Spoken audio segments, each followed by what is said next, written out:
That's the one thing about our audience. They always want a new guy to break through the glass ceiling. All you have to do is just be real. Allow me to reintroduce myself. I am the jabroni beating, pie eating, trailblazing, eyebrow raising, talking is done, you're out of your class, no sleep till Brooklyn, The Rock whips your ass. Woo! I wish you and King would quit talking.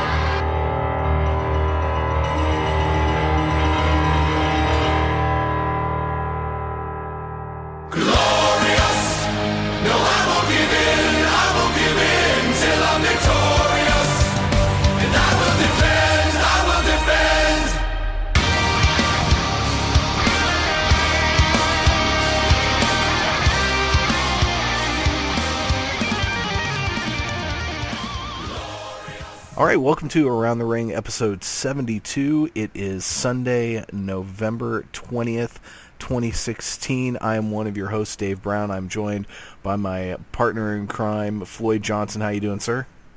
I am doing great. Couldn't be doing any better if it was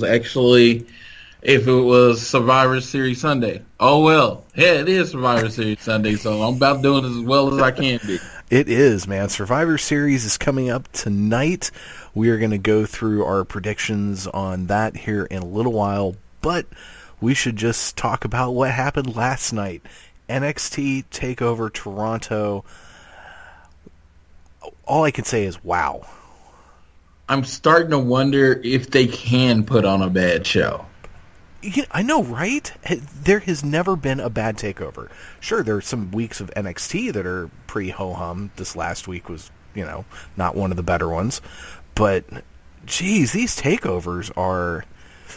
And you know everyone in the Raw and SmackDown locker rooms were watching that and going, motherfucker, they did it again. And the thing about it is, and I may harp on this, but I completely believe this is why it's great, is that they do build up each event every 3 months, and you get a nice build up on those rivalries, and they make you care about it, and then they go out there and they put on a show for you. And the fans, they're always in a hot city. So like last night, the Toronto crowd was amazing. They didn't try to get themselves over. It was all about enhancing the show. And it really did enhance the show because they were on their hands and they were up and they were feeling each moment that happened. That crowd was just, and I know we have not been going through match by match on stuff for a while, but I think we're going to do that because there were only 5 matches. Yeah. So let's talk about each match and let's talk with the opening. And I think they picked the perfect match to open this: Bobby Roode versus Ty Dillinger, and giving Roode the opening entrance with that choir. That was great. I mean, that was glorious. It was. There were 2 entrances on this show that rival pretty much anything you see at a WrestleMania. They were that good. And man, that entrance, Bobby Roode came out with the crowd going ballistic, and they love Bobby Roode's entrance. I tell you what. And then Ty Dillinger follows it up and gets a huge entrance himself, and they go nuts for him. The Canadian boys came through. I do want to say Bobby Roode, his timing and the pace and how he lets everything happen, and he lets the music really sell his entrance, and then he just puts his motions and everything to it. Like, it just adds to the entrance of it and how special it is. I don't know how long they work on it, but his timing and how long it takes him to get in the ring and the looks on his face, every motion seems to go with the music. It does, and he hit the jackpot with that song. And I don't know how much of that is he came in and he said to the CFO guys, hey, I'd like something that's Queen-like. I don't know how they came up with that, but that is one of the greatest entrance themes ever, and that might have to be a top 5 in the future, entrance themes. I have to say that song has done more to get him over than anything he did in TNA. Oh yeah, that song combined with all the rude bombs that went viral all over the place. Thank you, Gargano and Ciampa. That is just, and you're right, his timing, he's perfect. And you're watching this, and even throughout the entire match, and I'm just sitting there thinking to myself, why is he not, on Raw or SmackDown? Can you imagine him doing that entrance on Raw somewhere in a good city? They would go nuts. And just, what do you think of the match itself? Speaking of the match itself, I can honestly say I thought it was going to go a little differently, because I thought the crowd was going to be so over for Bobby Roode that it would make it hard for him to play a heel. But pacing is going to be my big thing when I talk about Bobby Roode, because he does it so well. He does move so slowly, and he takes his time. He lets the anticipation build up. So, and the fans were like, they were kind of starting to boo him somewhere in the middle of that, because he wrestles this perfect type of heel style for they needed a big baby face, and Ty Dillinger was the perfect baby face for him in this match, because Ty Dillinger was working the aggressive, trying to get the match going, and then every time he would, Bobby Roode with a knee to the stomach, or he would slow down the pace of the match, and that was even heelish in that way. Yes, I agree, and I love it. He went to do the tiebreaker. He was going to use Dillinger's own move. I thought that was fantastic. He didn't hit it, but just the tease. I thought was really cool. The match itself I thought was really, really good. And it's in a lot of ways, it's a real shame that Ty Dillinger is never going to leave NXT. I mean, I shouldn't say never, but I think most of us truly believe that Ty Dillinger is not going to leave NXT. If I'm not mistaken, he's in a bit of a trainer role there as well. And I hadn't realized how long he'd been in the wrestling business until they showed the video packages about him on this week's just episode of NXT. And in watching that, I was like, oh wow, he was in FCW a long time ago. He was actually on the main roster for a short bit. And first of all, that man's got like Dick Clark aging. He doesn't age. That's true. And I think with him, I remember watching him in the ECW, the new ECW that they came up with, and thinking, oh, he's cool. I remember they were announcing him, and I was like, oh, it's cool. And he didn't last very long, and they got rid of him, and I was like, what did he do? That was, again, I was starting to get a lot smarter, and smarkier anyway. And I was like, what did he do for them to get rid of him that quickly? And he kind of alludes to that he didn't handle it very well. But I like that he might be NXT forever. With as much as they call up, as they call up people, and they don't really send people back down very often. That doesn't happen much more. It's good to have that one. Ty Dillinger is that piece that in the NXT brand. I would say he's like that, the old character, if anyone's seen the movie, from Bull Durham. He's going to be the guy in NXT for a long time. Yeah, I can see that. There's for one thing, he's probably making pretty decent money down there. Yeah. And I mean, it could be a lot worse life living in Orlando, Florida, working out 6 days a week, traveling Florida, going to big events across the country, and being kind of the gatekeeper, so to speak, of NXT. And getting to train younger people coming in, because I'm looking at his Wikipedia page. Looks like he started wrestling in 2002. How old is this? This dude was 35. Well, granted, 35 is not old. So yeah, he was in. Because I'm 35. Exactly. There you go. And I'm older than that. He was in OVW from 2006 to 2007, FCW from 07 to 08, ECW in 08 and 09, and then he worked the Indies from 2009 to 2013, and he's been in NXT ever since. I remember he had that tag team with Jason Jordan for a while, and that just didn't work out, and they're both so much better off now where they are than they were. But yeah, this was an excellent match. I'd like to see. It would be nice to see him at some point get a title, and one could make an argument, especially as NXT grows. Granted, their roster's a little smaller right now, but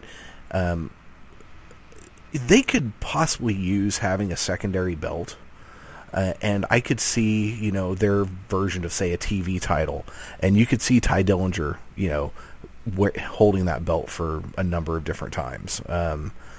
But, yeah, this was a great match. I loved the little moment afterwards where Ty was in the ring and getting showered with applause. I just thought that was really cool. It was a perfect way, a glorious way to start the evening. Then we had the Dusty Rhodes Tag Team Classic Tournament finale with the Authors of Pain taking on TM61. And Paul Ellering was old school, suspended in a cage above the ring. I loved that.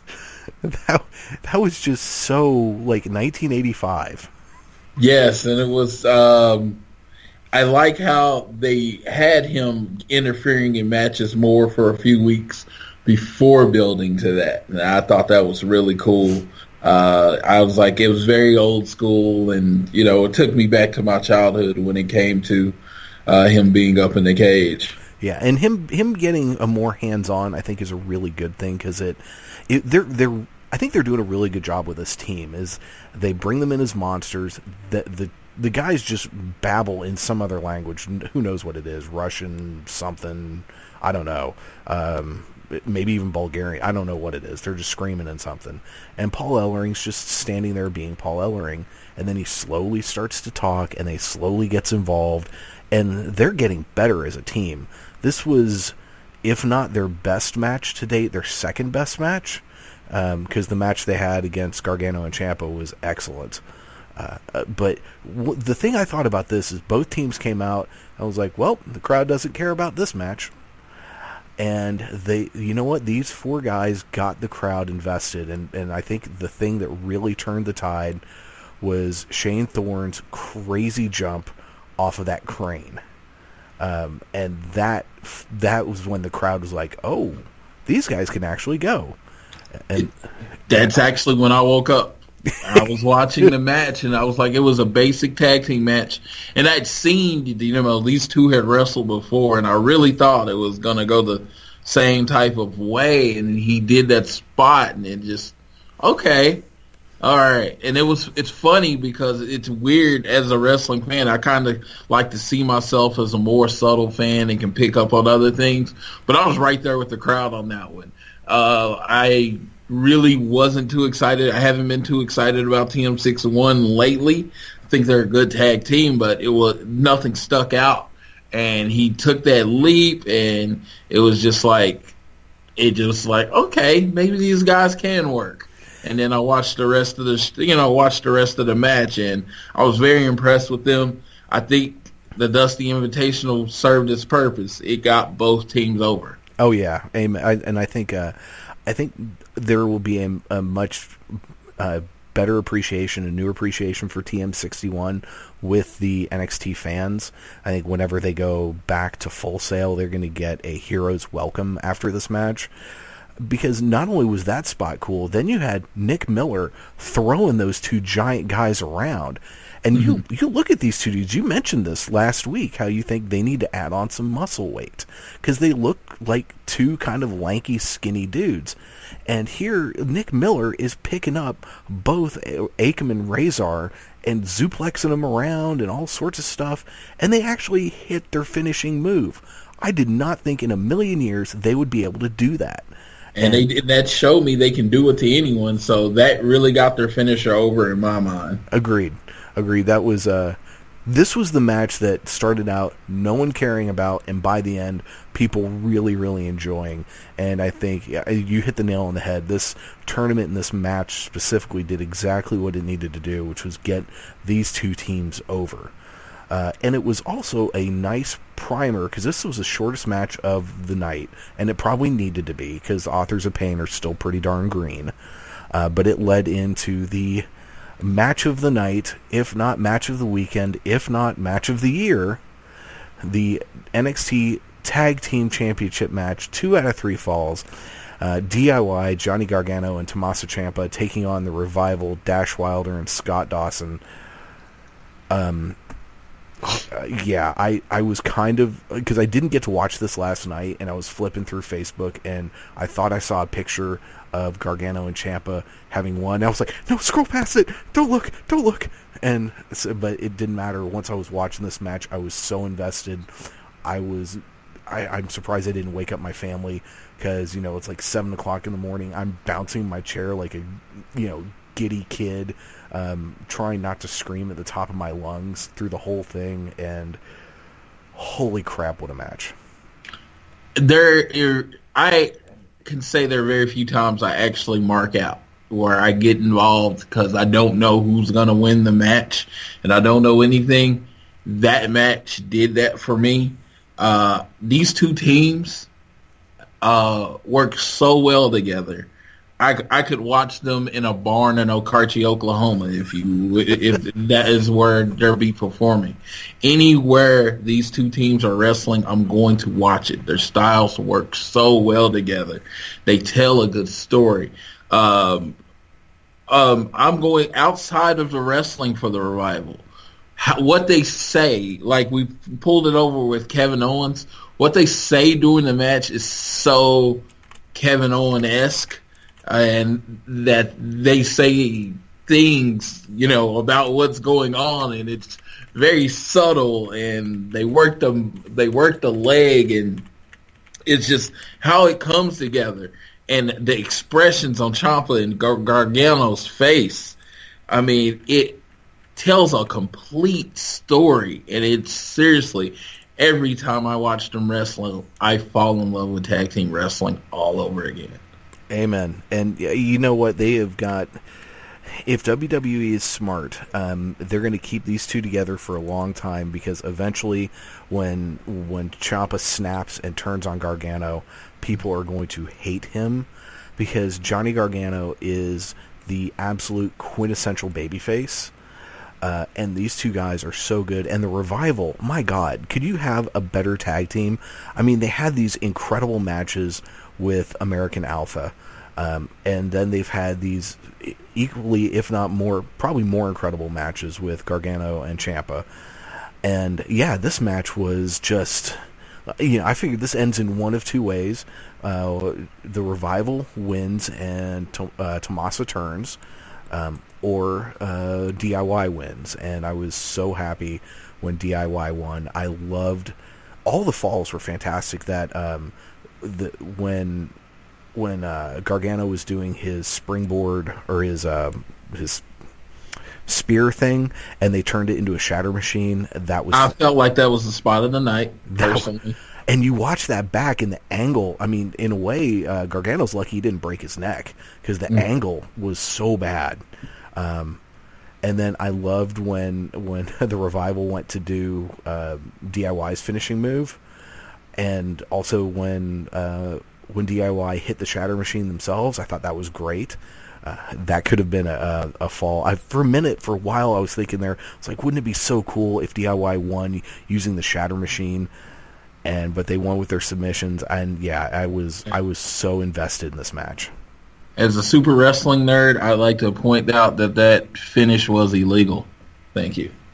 Oh, completely. the completely. Double. Did it just turn into a tornado tag team match or something? I was like, this is really illegal. But hey, it shot well. I mean, it played well. It was the perfect way, because the Revival has been such heels and such complete asses to DIY to make them tap out in the middle of the ring while trying to keep each other from tapping out at the same time. It was a perfect ending. I mean, I honestly couldn't have ended it any differently. I mean, it was a perfect completion. I don't know if they're going to do any more matches. I would personally like them not to do another match. And when next time we see this happening, it would be on the main roster, because that ending left a perfect tone to the end of this rivalry. Oh, yeah, I agree. I couldn't agree more. Because what I would like to see happen tomorrow night at Survivor Series, after the tag team elimination match, which we'll get to in a minute, New Day, and this will go with my prediction, New Day wins, they're the last team standing, and the Revival come out and attack them. Yep. And either that, or if American Alpha are the winners, whoever is standing winning, and it needs to be a babyface team, the Revival come out and just decimate them. Because at this point, they're super pissed because they just lost their title. And you could even, I mean, they won't write this into the story, but you could even have them, you could have something shot where they're going to Regal demanding a rematch and saying, no, that was a 2 out of 3 fall match. You're done. You are now done in NXT, and they take it upon themselves to move on to the main roster and take out whoever wins that. But that would actually be good storytelling, so it probably won't happen. That is true. That is the one way we can tell. It would be truly shocking. I would be more shocked because it would go away from. It would go to the lines of just putting on a good TV show every week, which is what I think would make wrestling great again. It's just they can stop worrying about building stars and just make a good TV show. Exactly. You make a good, compelling TV show, and the show will make the stars. Exactly. I mean, you don't have to pick the stars. I mean, to use just the first one to pop up in my head, Steve Urkel, just from Family Matters, was supposed to be just a guest appearance. He's supposed to be a one-off. Not even a recurring character, a one-off. And he ended up being the star of the show. You let the fans tell you what they want. Yeah, but, Vince McMahon knows best. I mean, come on. That's you know what? My brain, I call it Vince brain. I definitely have it sometimes. And what he's done over the last 35 years of my life has been complete gold. And I don't question him much. It's just now it's like you don't live in a world. You live in a world where people do not like to be told what to do, what to like, what to think. Exactly. And that being said, it's just different. Yeah. And to me, if your product is going to adapt and survive, you have to let the fans control. Not necessarily who wins, but who gets more TV time and who is the most popular. Exactly. Yeah, it's Vince when he was doing his best stuff. It was a world that was transitioning from 4 TV channels through bunny ears into cable television, and he was taking what had been regional companies and creating a nationwide company, and he did that extremely well. But now everything is so niche designed that people don't have to watch your show. They can go watch 80,000 other things either on cable TV, on the internet, so many other choices. And there's so many other wrestling choices. Hell, as we've watched, the WWE has created its own biggest competition in their developmental brand. And it's doing well because Vince isn't writing it. It has really nothing to do with it. So, and it's a very old school approach of, they just put on good shows every week. Exactly. They let the wrestlers who are great wrestlers tell their story, and they get out there, and you put on a compelling product, and it has grown. You know what? It's just so much better than what they're putting on the other roster. And not saying SmackDown and Raw, well, SmackDown is good, but NXT is better because it feels organic. It might not be. Everything that they do might be completely scripted by Triple H, but they have caught the organic feeling to make me feel like that they're just kind of like, oh, you're going to win tonight or whatever, and like make it look good. Agreed. So then we go on. We had Asuka defending the NXT Women's Championship against the returning Mickie James. You know what? This was... I liked this. I've never seen a Mickie James match. That girl is good. She can go. I came into this match with zero interest in this match because I literally knew who was going to win. And it was just like, oh my God, they're just feeding Asuka. And Mickie James and Asuka put on such a compelling and such a interesting match that it made me buy in by the end of the match. And I was just feeling everything. Even how it ended. It wasn't this dominating end. It was like it was 50-50 until the final submission hold. It was great. Yeah. And I like that they've kind of got to the point where you've got Asuka, who's the head of this women's division, and she is obviously just leaps and bounds above everyone else. But you're by bringing in a Mickie James, and I think they should probably bring in a few more people for her to challenge as the rest of the division kind of grows to her level. Because a lot of those girls are actually really stinking good. I would say that, Billie Kay and Peyton Royce, I've been, singing their praises for a long time. They are both really, really good, but the audience hasn't gotten to the point yet where they recognize them. But the show's doing a really good job of building them up. That was something that was really good on this week's just episode of NXT. The Liv Morgan match with Peyton Royce, and then ends up in the disqualification, and then Aaliyah comes out and she got a nice pop, and then there was all heck was breaking loose. Then Ember Moon came out to a big pop, and it was cool. It was a nice just kind of brawl, and it really, I think, made everyone look good in that whole thing. And it's going to take a while to build up the rest of the division for Asuka. So in the meantime, you bring in people like Mickie James, and maybe they even planted the seeds. Who knows? Maybe they're going to have another match, because the way that thing ended, Mickie James standing there offering her hand and Asuka just holding up the title, they're doing a real good job trying to turn Asuka heel, even though the crowd loves her so much it's kind of hard to do. But it was surprisingly good. I mean, no, I don't think anyone thought for a million years that Mickie James was going to win. There were a couple close falls when she hit that Mick kick, which is that's a pretty badass move. I give credit to her, but yeah, this was I really liked it. Yeah, someone was like, when's the last time Mickie James wrestles? I was like, Saturday? She wrestles every weekend. She wrestled TNA. She never actually quits wrestling. She does a lot of local shows in Oklahoma, and she's on her game. I mean, she did not miss a beat last night, and I don't know if they're opening the door for her to work with the WWE anymore, but it won't be because she can't wrestle. It would be because they was like, oh, this was just a one-time thing.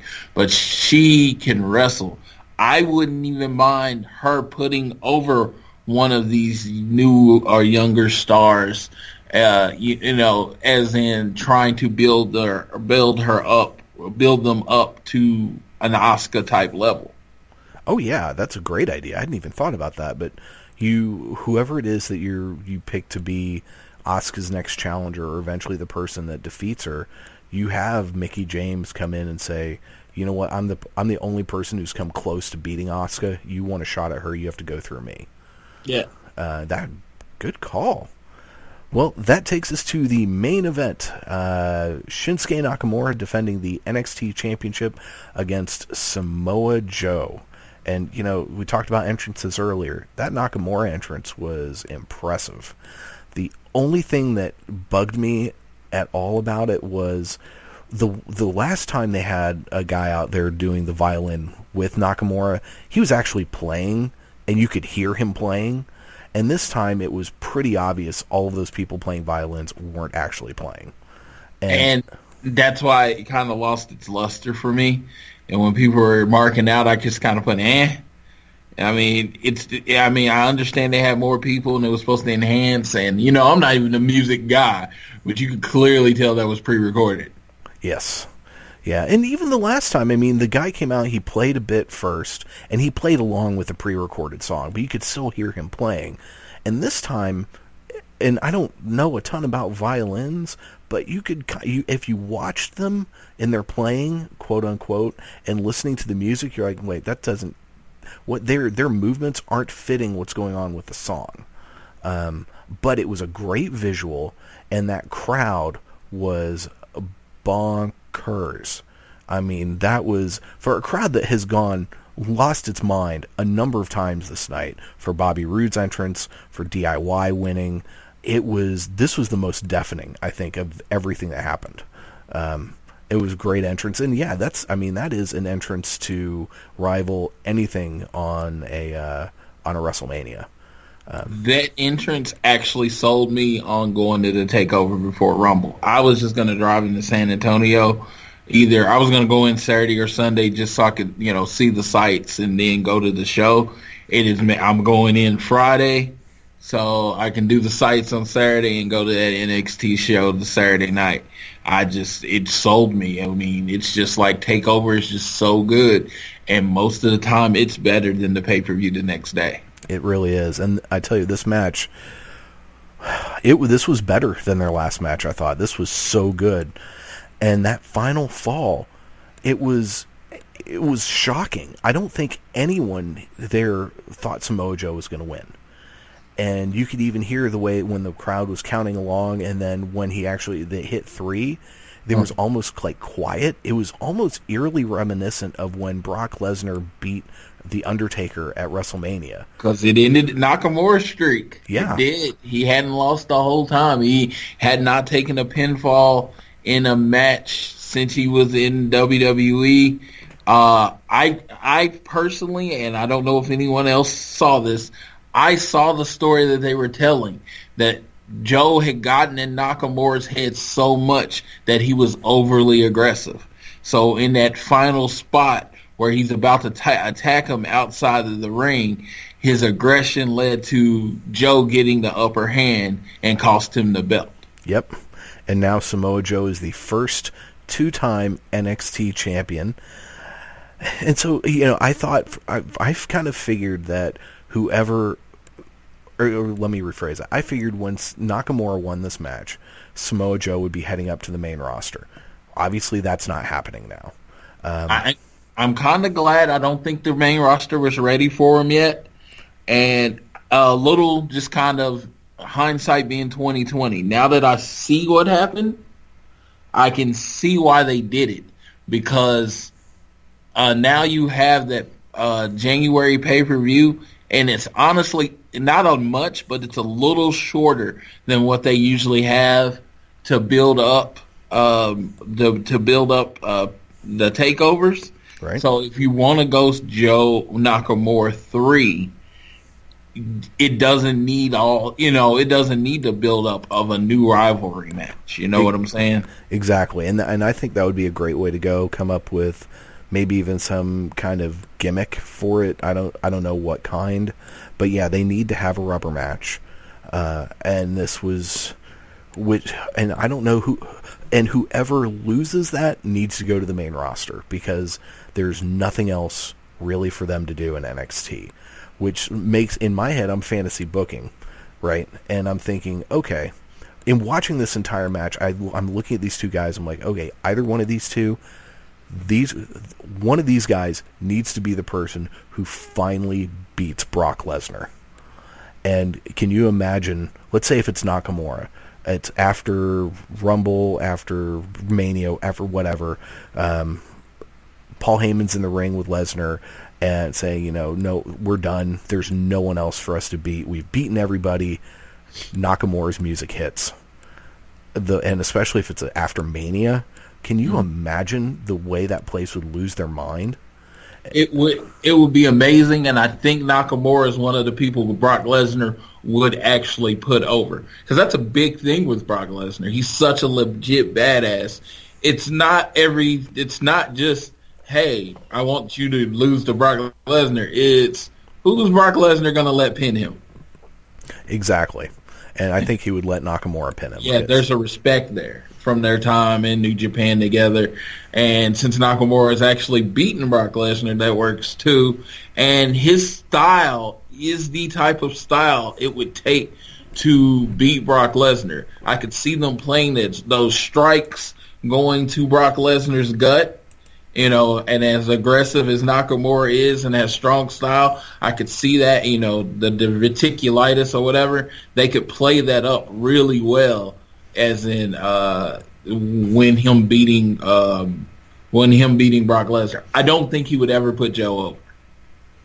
Yeah, probably not, which sucks. I think Joe is too much of just a professional wrestler for him to put over, unfortunately.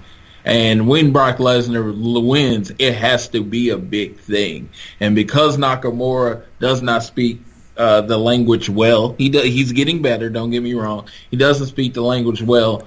To get that main roster behind him, other than the music, it's going to take a monumental moment. And beating Brock Lesnar would make him legit number one and put him in the main event picture of any show that he's on. Oh, yeah. Yeah, and it would be, what would be also really cool if they acknowledge the fact that these two had a history in New Japan, because they talk about Lesnar being in New Japan, they've talked about Nakamura being in New Japan. So if they get some pictures from their match in New Japan from whoever, and say, these two have a history, however many years ago they faced off, Nakamura defeated Lesnar. And that would be really cool. Again, that's good storytelling, so it probably won't happen. But yeah, I would, just watching this match, I'm the whole time I'm watching this, I'm like, yeah, I can see either of these two guys completely going toe to toe and beating Lesnar, and it being absolutely believable. The whole match was just great. And I can't wait to see what they do next. And I think you're right. I think we're going to get the rubber match at TakeOver from San Antonio. And maybe whoever loses, maybe if Joe loses, and they're going to keep Nakamura in NXT for a while, for one, to help him, learn English some more, and two, for a big name as a draw down there. Then Joe could show up at the Royal Rumble. One thing I did think was funny when. And I'm the only one who noticed this, but when Joe first won, and they started playing his music, I think they screwed up and played the original entrance music they gave him. Mm-hmm. Because I was listening, I was like, wait, what is that? That's awful. And then when it went back to the roar part, I think they played the right one. It's like, okay, that's better. There was a miscue there. But yeah, so overall, last impressions of NXT TakeOver Toronto. Biggest thing is they are building Joe as that monster, that guy. I could see him honestly staying in NXT and being there for a while, and I could definitely see them pulling him up to the main roster. It's just, but they have built him. They have given him a clean victory over Finn Balor and Nakamura. And he was the only person that had a clean victory over Finn Balor until Nakamura. And now he's the only person that beat Nakamura. So they are putting a lot into Samoa Joe, and that makes me so happy because I feel like he's been one of the best wrestlers in the world for a very, very long time. And I felt like, especially with him, and coming from the time when JR and Bruce Pritchard told him, you know what, we're basically not going to make wrestlers that look like you. And the fact that, you know what, he's kicked doors down to get where he is. I am over the moon, super marking now, proud of Samoa Joe. Yes. Yeah, and I think my overall takeaway is this was another phenomenal show. It's going to be, when you go down listing shows of the year, it's probably going to be up there. It was excellent. It had two phenomenal matches, and yeah, I'm also real happy about Samoa Joe. I love the fact that the WWE has learned from, I guess, the error of their ways, thinking that we're only going to build superstars that look like John Cena and Randy Orton. And they realize that, no, there's a lot of other talent out there. And the success of Samoa Joe, the success of Kevin Owens on the main roster, bringing in AJ Styles and hot-shotting him to the top. It goes to show that you don't have to be a 6-foot-something bodybuilder anymore to be a success in WWE or be believed or beloved by the audience. And this was so much fun. I feel really bad for Survivor Series, which comes later tonight. Now, before we get into our predictions on Survivor Series, did you have anything from Raw or SmackDown that you wanted to talk about? The Raw go-home show was forgettable. I'm just going to be really honest. I mean, I think the last 5 minutes with both teams in the ring was pretty interesting, but other than that, fairly forgettable. SmackDown, I just... whatever they do, I mean, they do well. And the whole show with the build-up to Survivor Series had the opportunity to be a dud. And they actually still made a pretty compelling show, still helped with building up their storylines to their next pay-per-view while getting ready for Survivor Series. And The Undertaker just completely commands a room just by being there. And it looks like he's coming back full time. I just hope he's well enough to do it. But other than that, like I said, it wasn't the greatest show, but it was just so good. And that's what they've been doing for a while, is just putting on good shows. Yeah, my thoughts on that. Oh, and apparently the whole Undertaker thing, I guess he had that hip surgery so he could have one last run. That's the rumor I read. But my thoughts on Raw, the crowd was acting crazy, but they weren't very loud. And I don't know how much of that was WWE manipulating the sound or the feed I was watching. But they were doing these really weird things where they were panning to the crowd and like lingering on people for a long time. And I was watching, I was like, who is running this? This is so weird. Because they were just awkward, lingering shots of the audience. Now, granted, it's because the audience, the people, individuals were acting like fools, and it was entertaining. There was a great moment during Kevin Owens was on the apron, I think it was during a match, where he just looked completely unimpressed with what was going on, that I thought was really funny. The backstage bit with Cass, Enzo, Anderson, and Gallows was awful. But Gallows and Anderson are really good trolls. But the whole thing made me kind of cringe. So for most over for this night, I thought individuals, Goldberg, Sami Zayn, New Day, were probably the most over. Seth Rollins got a really good reaction. So did Cass and Enzo, but they always do. James Ellsworth got a big pop. But more than that, Chris Jericho's list was probably the most over thing. And that RKO. And then the crowd loved when Bray almost hit his sister Abigail on Roman Reigns, and then completely booed and shit on Roman Reigns when he hit that Superman punch. So that was the best part, that whole ending sequence. But the whole thing with the list, I was dying. I just thought that was hilarious. Jericho, man, he is just... he's something that the WWE is missing right now, and he's just great on the mic. I mean, saying fire, and it's just like I'm running out of adjectives to describe how good Jericho is. Oh, yeah, I agree. And then on SmackDown, what were my notes? This crowd was a lot louder. Same building, or I believe, yeah, right? I think so. I also noticed that JBL and David Otunga really apparently don't seem to like each other. They were really getting on each other's nerves. I don't quite understand The Miz winning the Intercontinental title, and I'm really disappointed that we're not getting that Dolph Ziggler-Sami Zayn match that I think everyone who is like a diehard wrestling fan was really looking forward to. I think it's because Sami Zayn's gonna win, and if that's the case, I am very glad that wasn't the match. Yeah, I can see that. Then we had Oni Lorcan there randomly. I was like, why is Oni Lorcan here? I was like, oh, he's here to job to Kalisto. But the one because they were in like Buffalo, and the NXT people were heading up to Toronto. Yeah. So instead of hiring a local guy, they just used somebody on the NXT roster. And this just, again, Oni Lorcan, terrible name, but man, he's good. He really outshined Kalisto in that match, even in defeat. He just so much better. He's so similar to Cesaro, though. A bald guy that does a lot of European uppercuts. I was like, they're gonna have to adjust them a little. Probably.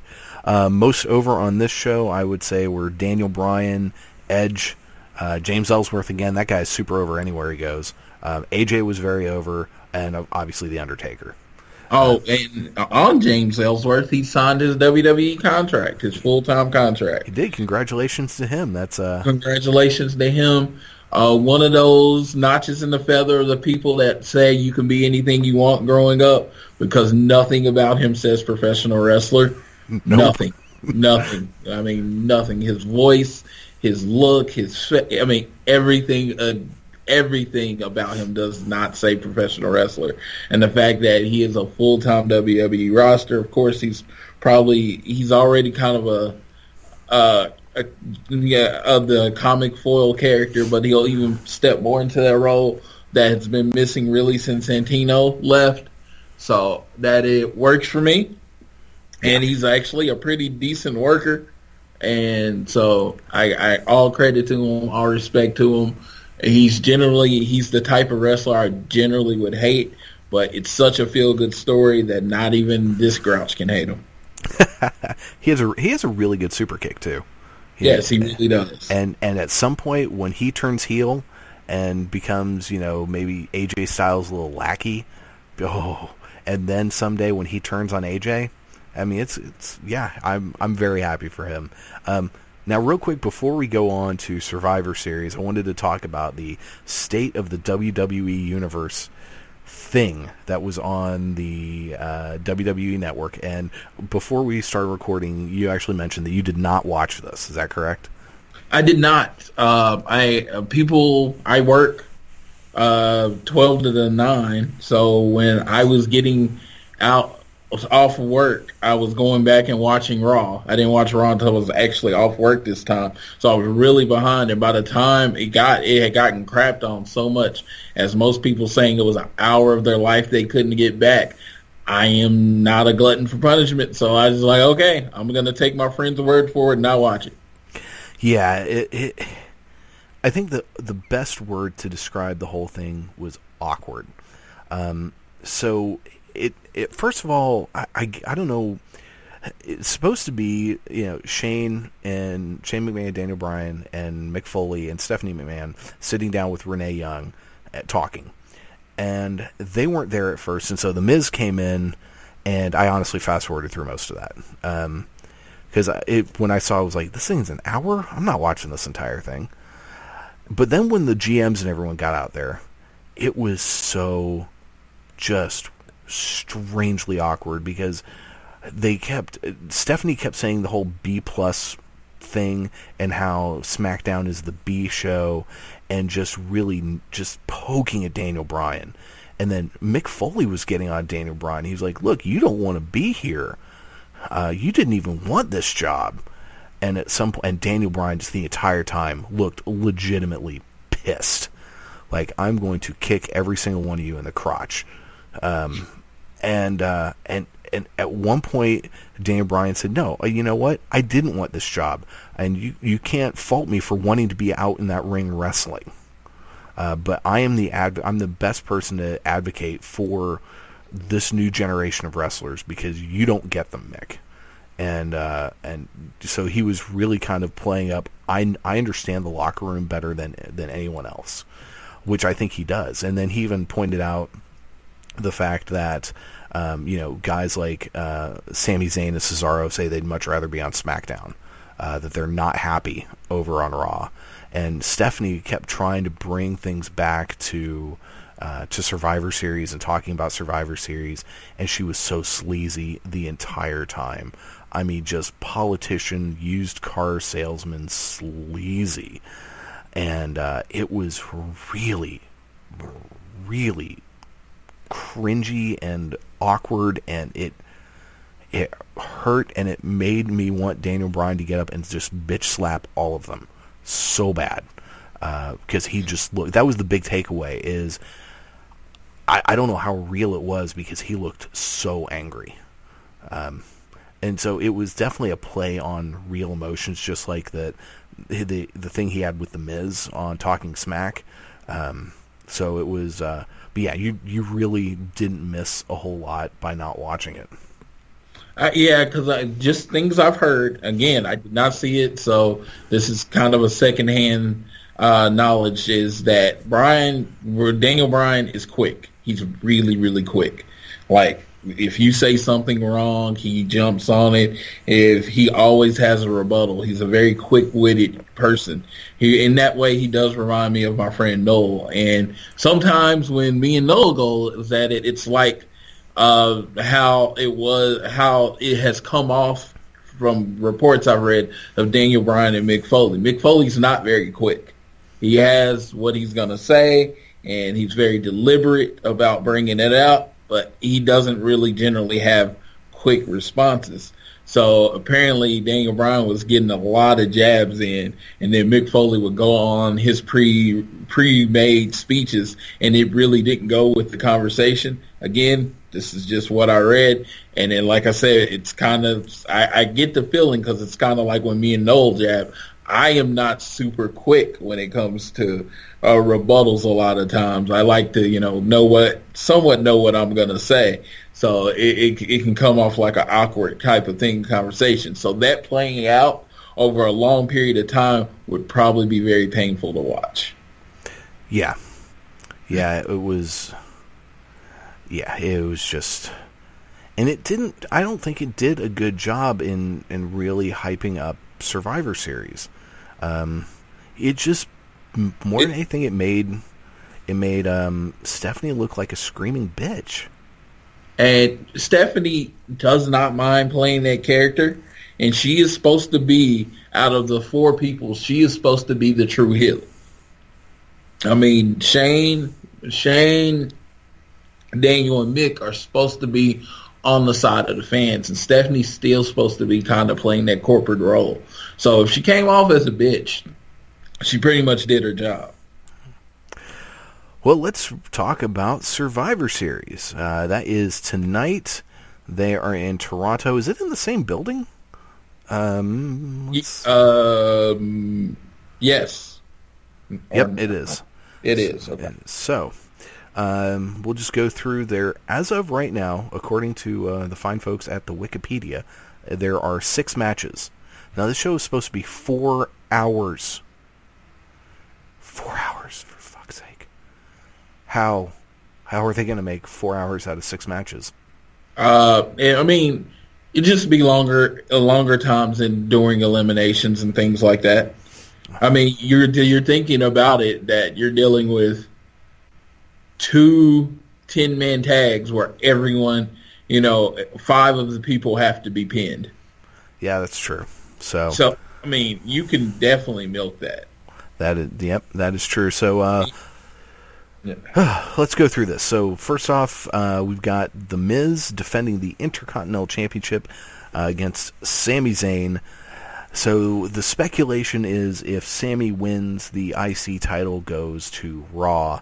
I think by the time this is all said and done, Sami ends up on SmackDown, as I think Miz is probably going to cheat to win, and Sami is going to be pissed and go to somebody in power and say, I want another shot at this guy. And they're going to tell him he's on SmackDown, and then he's just going to say, fine, put me on SmackDown. I need to beat this guy. And they could move Sami over to SmackDown, which I think would be a better fit for him anyway. So if that doesn't happen, then Sami's winning. But I don't see the point in putting the Intercontinental title on Raw. I don't either. But since the Raw is about to lose the unfortunately for them. Well, fortunately for us, unfortunately for them, lose their cruiserweight division. I think they feel like they need to give Raw something. Yes, because they defend championships on TV all the time. Oh wait, no, they don't. Yeah, I would rather them bring back the TV title if they want to do something.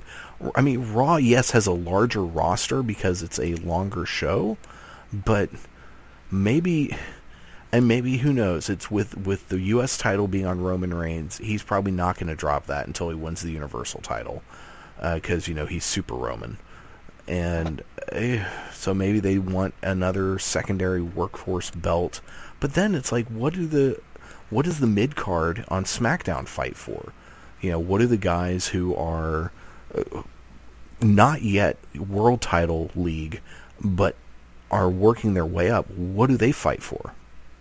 Because it could be better feuds. The thing is, you'll have the cruiserweight division, and like on NXT, there's only one world title, and I don't find the other matches any less compelling. I still think they did a really good job with Bobby Roode and Ty Dillinger. You're just going to have to focus more on storylines and having the people wrestling all trying to get to that number one title shot. Good point. Maybe if they came up with some way to really have a contenders list, maybe if they even came up with a like they used to have in Pro Wrestling Illustrated, the top 10, the list of the the top 10 contenders in each organization. They would print up.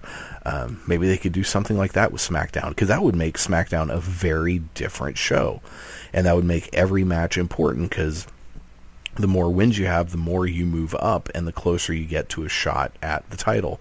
So you answered the question. So what do you think? Who do you think's winning this one? I'm going with the Miz, because you want to keep that Daniel Bryan Miz dynamic, and I truly think it'll end up with Sami Zayn getting traded to SmackDown and Dolph Ziggler going to Raw. I don't want Dolph to go to Raw, though. I mean, not that there's anything else really for him to do on SmackDown. Actually, I don't want to see him lose to Baron Corbin again, so I'm good with him going to Raw. I would, yeah, but then he's going to be losing to freaking Roman Reigns. I would, you know what? I would like him to honestly challenge AJ Styles. AJ's going to need, a temp feud. That's true. The matches those two, I mean, granted, in the suspension of disbelief, no one's going to, in their right mind, think that Dolph Ziggler is going to beat AJ Styles for the WWE World Championship, but he has pinned him before. That is true. And those two, would have a killer match. I think we're in agreement. Miz wins with probably some kind of shenanigans, and Sami Zayn gets moved to SmackDown. That takes us next to Brian Kendrick defending the Cruiserweight Championship against Mini Ray, otherwise known as Kalisto. I want Kendrick to win this match so bad it hurts.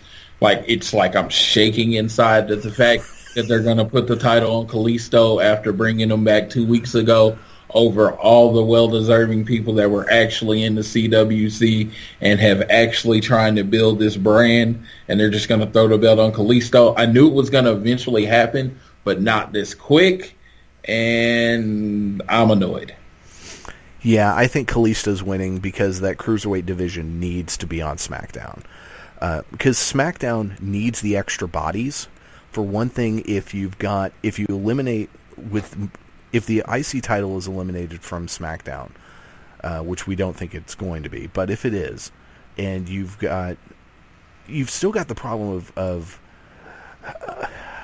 SmackDown having such a limited roster that eventually some of these matches are going to get real stinking boring.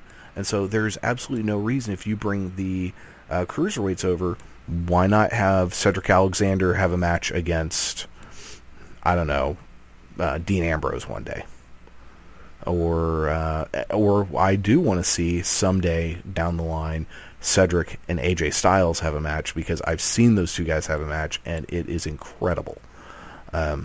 And Cedric's the one that really, him and Rich Swann are the two I think that are going to come out of the whole cruiserweight as really big superstars. Yes. And Cedric doesn't have a problem putting on the weight because I think he's eventually going to transition out of the cruiserweight division. So he doesn't have a problem putting on the weight and being another member of the roster when that time has come. And I can't wait till they let him really start developing his character. Oh, yeah, I agree. And just look how over he is at NXT. We didn't talk about this week's NXT episode, but that match he had with Andrade Cien Almas was really good. And I think he has been a great foil for Almas because now it's like, okay, Almas has some personality. He's so much better as a heel, and he's great. They have a pretty good chemistry. I mean, they don't have the best matches in the world, but they're fun. And Alexander's doing a great job in helping get this other guy over. And it's not hurting Cedric because Cedric is just amazing, has one of the best matches of the year in his match against Kota Ibushi. So yeah, I agree. Cedric Alexander is eventually going to move out of the cruiserweight division and eventually be challenging for the world title at some point. And I hope he wins. That lumbar check is just the way he can get it. He can pull it off so quickly, and it looks so devastating that I did like this week was like when he was going in the corner and he just kind of threw him up and hit the lumbar check. I was like, man, he did that so quickly. And it was just, I was very impressed. I was also impressed by Cien Almas. He has found his role as a heel. It works for him. I know when it comes, I didn't realize that he had been wrestling under a mask his whole career. So his transition in the WWE is going to definitely be a little harder than everyone else's because he has to focus on making facial expressions that he never had to focus on doing before. Yeah. So I believe he's getting there, especially as a heel. He definitely, the whole heel look on his face is more of a heel than it is a face. You know, he just has that naturally kind of smug, cocky type look on his face. And I'm pretty sure he didn't know that because he'd been wrestling under a mask for like 10 years. Exactly. Yeah, he used to wrestle as La Sombra. Okay. So yeah, he has a just really vaulted indie and career in Mexico and New Japan. He's had a tremendous career, and up to this point, he'd been a real dud in NXT. But yeah, as a heel, and this feud with Alexander is just excellent. I'd like to see them build that to maybe a match at TakeOver in San Antonio. That would be a great place to send that feud off. But back to this match, I agree. I think Kalisto's going to win. I don't want him to. Other than I want the Cruiserweight division moved to SmackDown. Kalisto needs to win, and very quickly he needs to drop that title to someone else. Rich Swann, back to Kendrick. I don't know, just any of them except Sin Cara. And then maybe, we get Kalisto and Sin Cara back together as a tag team. And let's shuffle them back off to the tag team division, because the tag team division is going to need some more bodies. I don't have a problem with Kalisto. I actually think he's a really good worker. I want to see him adapt to the new cruiserweight style, and because he had very much gotten into that WWE, I'm going to do these set of moves every time. And the thing about it with cruiserweights is once you do the same set of moves every time, it stops being special. So when you got to the thing about the Cruiserweight Classic was each person told a different story every match, and you saw different moves from everybody every match. They had their same few, but it wasn't like his finisher and it goes into this move and it goes into this move. It wasn't as choreographed as Kalisto comes off. Yeah, and Kalisto, he's not as botch-tastic as Sin Cara, but he's been known to botch a few times pretty good. But yeah, okay, so we'll see what happens there. Well, he's going to be working with people closer to him size with a higher level of skill that have worked with luchadors in the past. That is a big problem with the WWE roster, is that when someone comes in and wrestles a truly significant different style, it's most of the time it's the other people that can't keep up more than it's that guy is botchy. It's that the other person can't keep up with him. Hadn't thought of it like that. See, you always make me think of things in a new way. That's why we work so well together. So let's moving on. We've got the Survivor Series Tag Team Elimination Match. Team Raw has the New Day, so I'm guessing it's going to be Big E and Kofi because Xavier just needs to be on the side of outside being Xavier. Sheamus and Cesaro, Luke Gallows and Carl Anderson, and Enzo Amore and Colin Cassidy, and the Shining Stars, Primo and Epico, who no one gives a crap about, against Heath Slater and Rhino, the Hype Bros, American Alpha, the Usos, and Breezango. Which I'm really enjoying the Fashion Police thing they're doing with Breezango. That's fun. It works. It truly works. It gives them a reason to be on the show that doesn't really involve wrestling. So they're like anytime. I think Tyler Breeze is one of the best young stars that they have. So anything that gets him out in the public to build up his fan base, I am completely down with. And Fandango, God bless that kid, because he was saddled with a horrible gimmick, and he is doing everything he can to keep it afloat. He has, bless his heart, man. Could he have been given a worse gimmick? It's just, and I've always had a pretty low opinion of him, but the more I kind of watch him, the better he. I realize he's not as crappy as I thought he was, because he's actually a good wrestler. He's just everything about how he wrestles has to fit into that character, and that limits you. Exactly.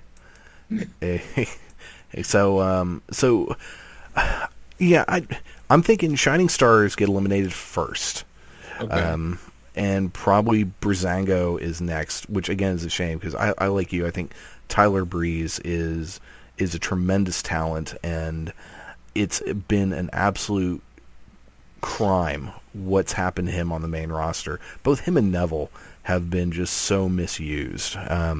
So it'll be interesting to see what happens there. But anytime he can get over in some way, and I think this tag team will really do that for him. But in reality, they're going down pretty quickly.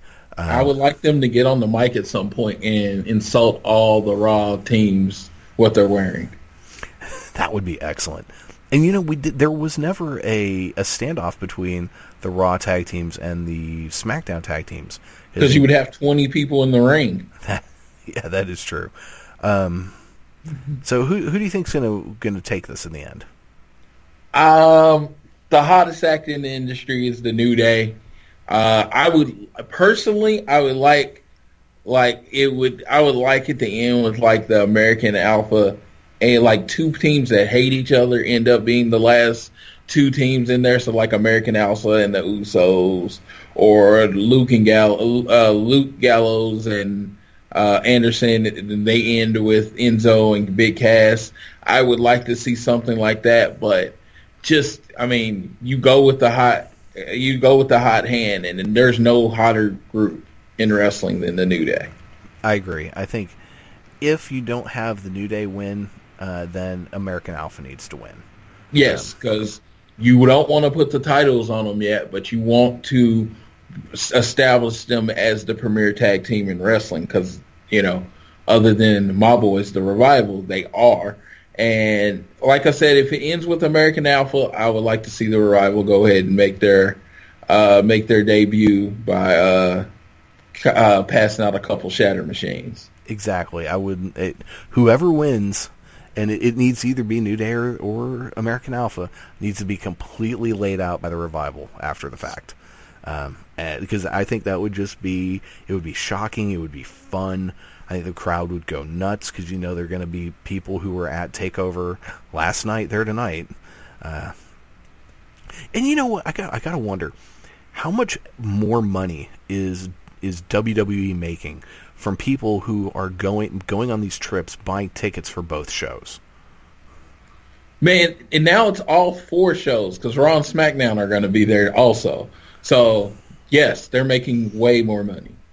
I mean, and the city's making more money because that's more days at the hotel and, more days visiting different things during the day while you're waiting on the show. It's kind of perfect. And I hope they only do those. I hope they only do it for the big 4.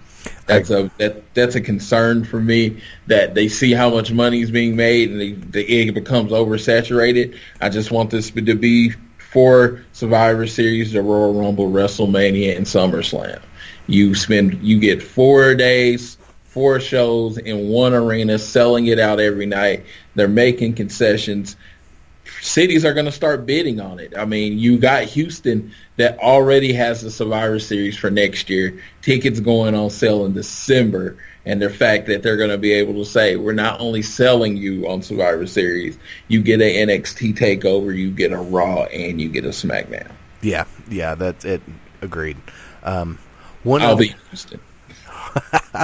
Very awesome. One other thing, I think in this match, I do think that Anderson and Gallows need to be the team to eliminate Slater and Rhino, because I think it would help build them up some more, because they're trying to build them back up as these badasses, but they did the bad comedy, and even though I liked them with Dana Brooke, and I think Dana Brooke should be their kind of mouthpiece again or work with them, because the 3 of them had a really good chemistry, but it would give them more credence to beat Slater and Rhino, and even maybe at that point they could even turn around and say, hey, we pinned your tag team champions, we want a shot, and get them moved over to SmackDown to help build up that tag team division, and they have a fresh set of teams that they can feud with.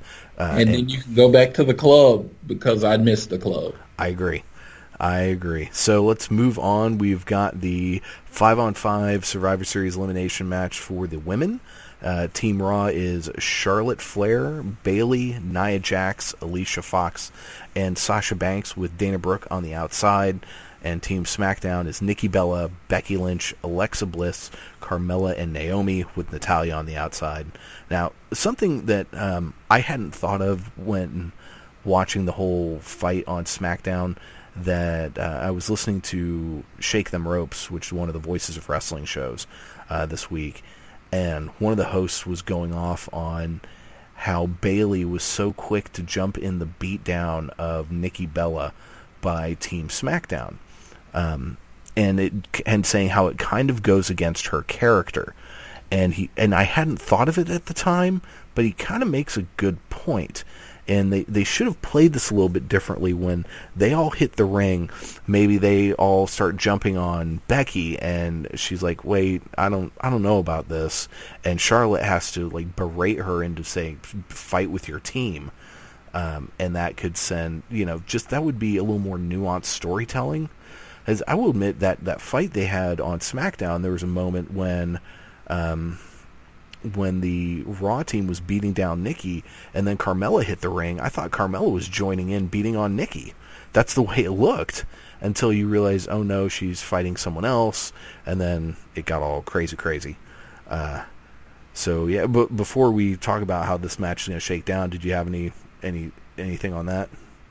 I really did not. I honestly think I missed that. I don't know if I was fast-forwarding too quickly through SmackDown. I did have some cable problems Monday and Tuesday. I honestly think I missed that. I remember watching Talking Smack and them referring to it, and I was like, I need to go back and watch it, and then I forgot to go back and watch it. So I really would like to add something to that, but I really can't. And being honest with myself, I don't think I saw it. Well, it was interesting because here at the end, the SmackDown team is standing tall versus the night before when the Raw team was standing tall, which leads me to believe that Team Raw for the women is winning. I think Charlotte is going to be the last one standing. At some point, there needs to be a moment when the ring is cleared and Bayley, Charlotte, Sasha, and Becky are all in the ring together. And that's kind of funny because it will end up being 3-on-1 at that point, which is hilarious. It would, but it would be if nothing else, just have them standing there, staring each other down for a minute, the crowd going wild, and then everyone else hits the ring.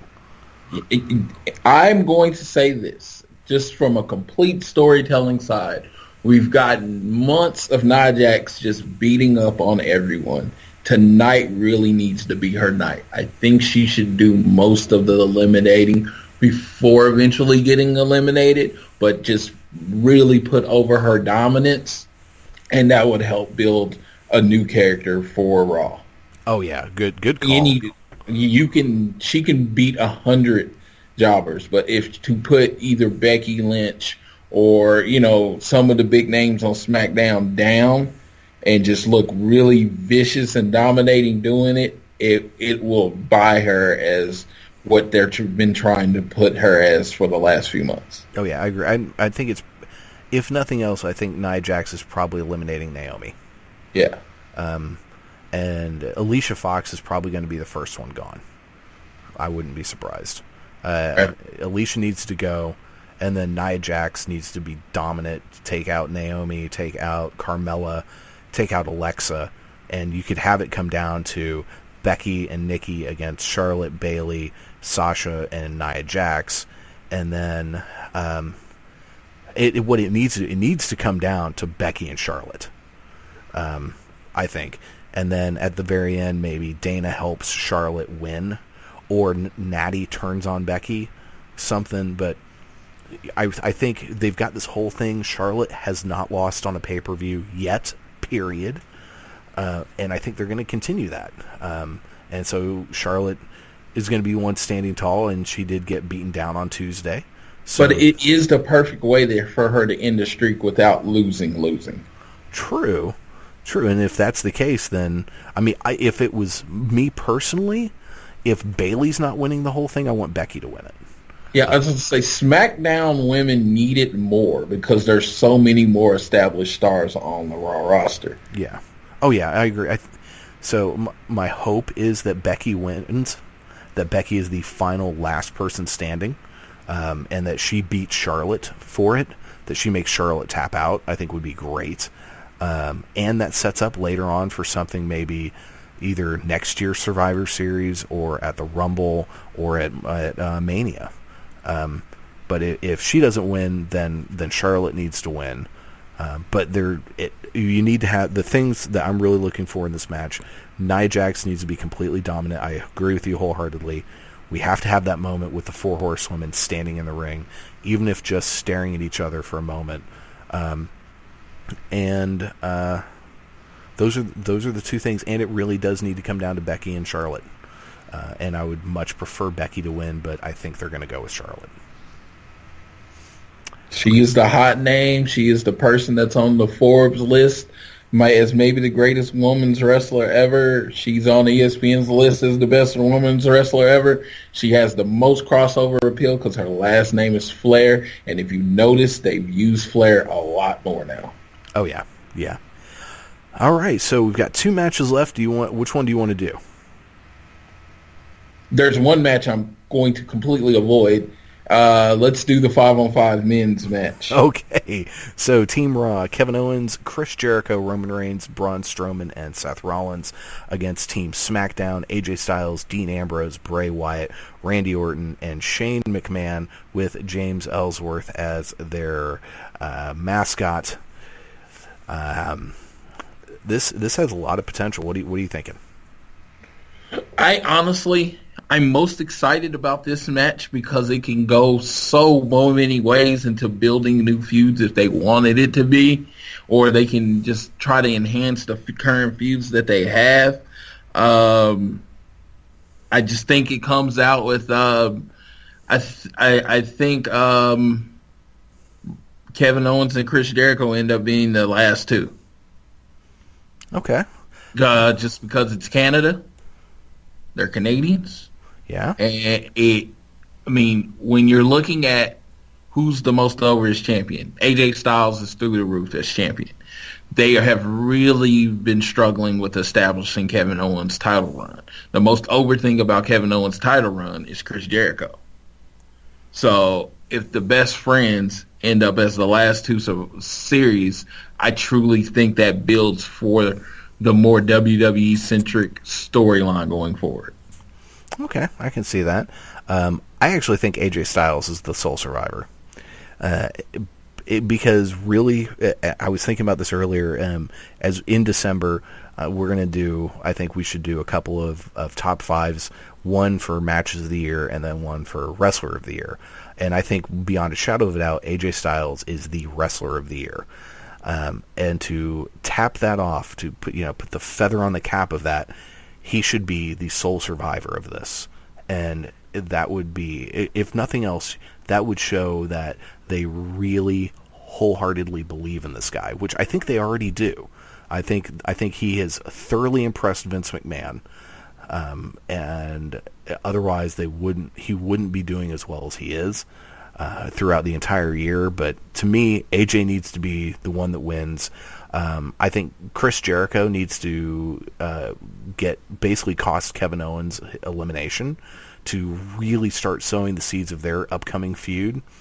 So that way, Owens doesn't really lose any face, but you could have Jericho cause Owens elimination, and then just immediately Jericho gets eliminated, maybe Owens even costing him.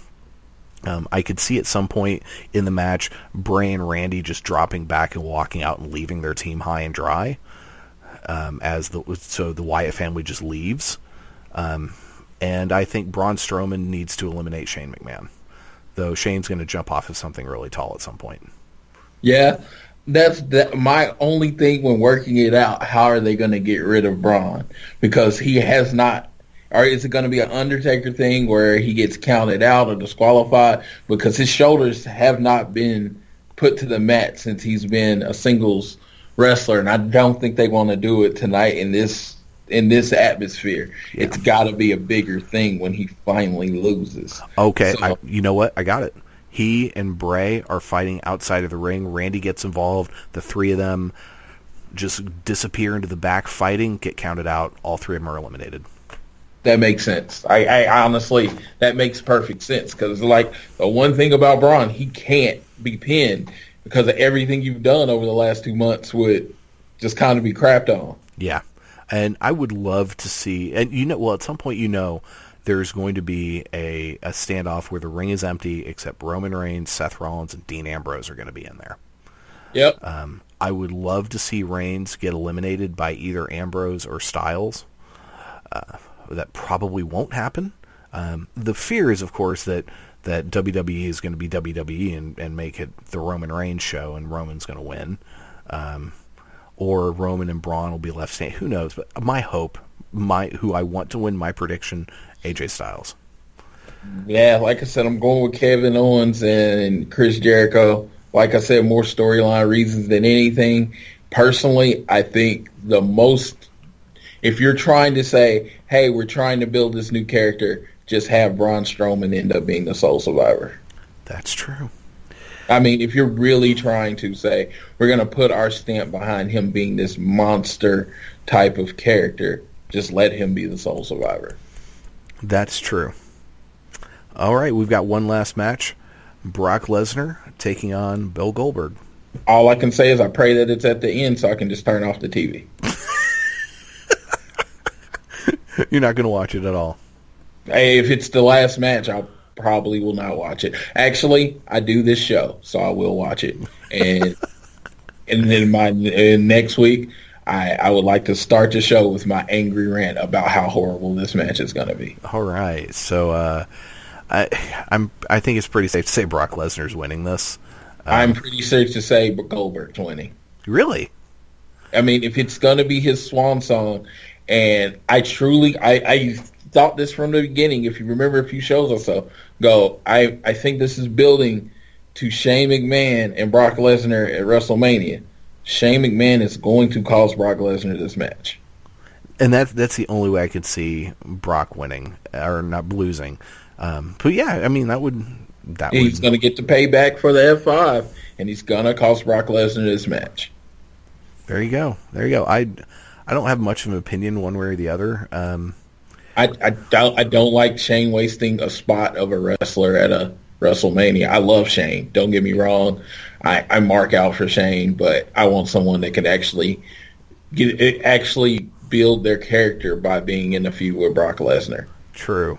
But if they're not ready to have Brock put someone over, then you might as well not destroy somebody and put Shane in there.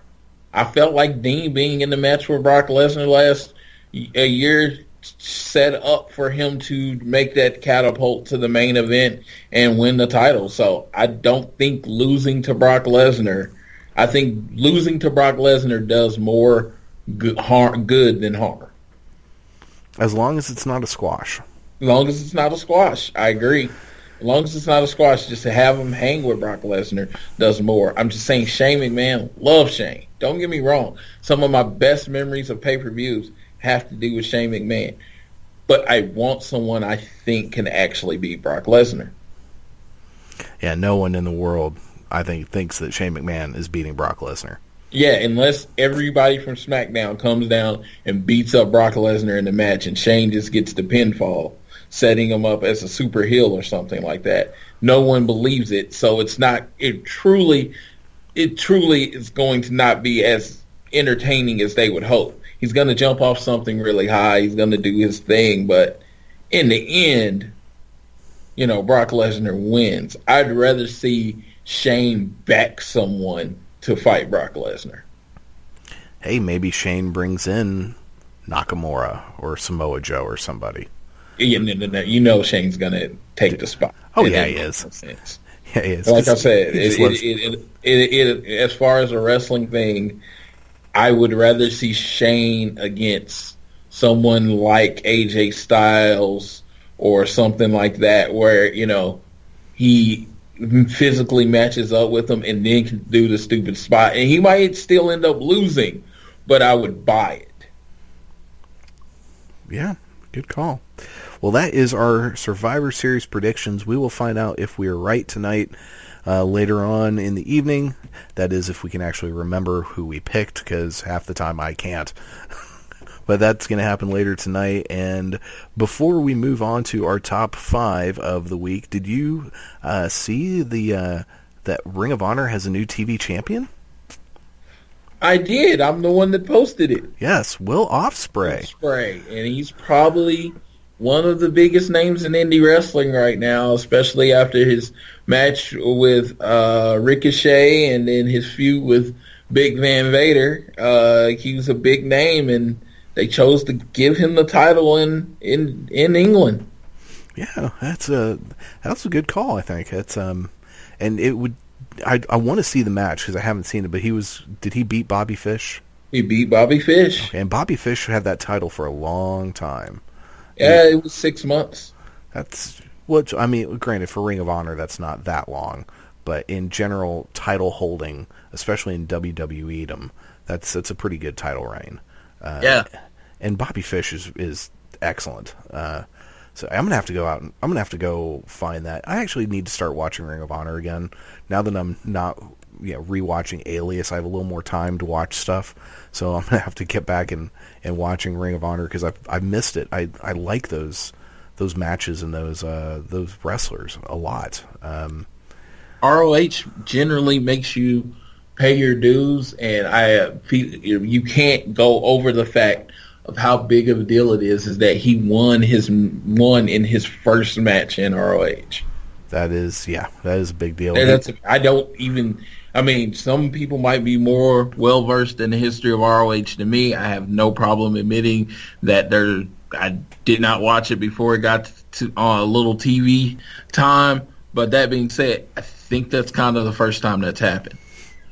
Yeah, I'm pretty sure it is. I also could be wrong. I'm not a Ring of Honor historian, but he's going to be defending coming up pretty soon against is it Marty Scurll? Is that how you pronounce that dude's name? Marty Scurll, yes. Yeah, who was the winner of the PWG's Battle of Los Angeles, if I'm not mistaken, this year. And Scurll's also going to be going. He's got a match coming up for the PWG title. Here pretty soon. So and that's actually I forget who the PWG champion is, but apparently that same match is going to happen in England in ICW. So, which is that, of all the organizations out there that I think about, I'm like, man, I really wish I could follow such and such. I really wish there was an easier way to follow PWG, and I really wish I could follow that stuff in England, ICW. That stuff looks great. But there's only so much wrestling you can watch, and I can't even keep up with Lucha Underground anymore. So. Well, ICW is the thing I would like to do. I definitely planning an England trip soon, and soon within a year and a half type thing. I want to be able to see an ICW show and a football match while I'm there. So it's going to take some careful planning. So I definitely want to see what that's about. Heck yeah, we're going to have to get some reports from that back from you. Well, let's go on to our top 5 list for this week. This week we are doing our top 5 commentators of all time. And did you have any honorable mentions? I'm going to give one honorable mention to a person that gets hated on quite a bit, but as far as WCW and the early 90s, he was the voice of it, and I loved it. It was Tony Schiavone. Ah, yes, Tony. Tony's on my list, but we will get to him later. So I have 3 honorable mentions, Okay. they're all current people. One is Corey Graves. Okay. I love his work on NXT. I love him on Raw. He's the best thing on Raw announcing by far. Then Steve Corino. He is so entertaining. And his partner, Kevin Kelly. Corino and Kelly together doing commentary on Ring of Honor is just outstanding. And they play off each other so well. So yeah, they are my honorable mentions. Well, I did not know, let me just say this, I didn't know we were doing color guys in it. I just went commentator versus color guys are 2 different things. You know what I mean? Okay. So do you want to rework your list real quick? I want to just add an honorable mention. Okay. He's also on our greatest manager list of all time, Bobby the Brain Heenan. Oh, and damn.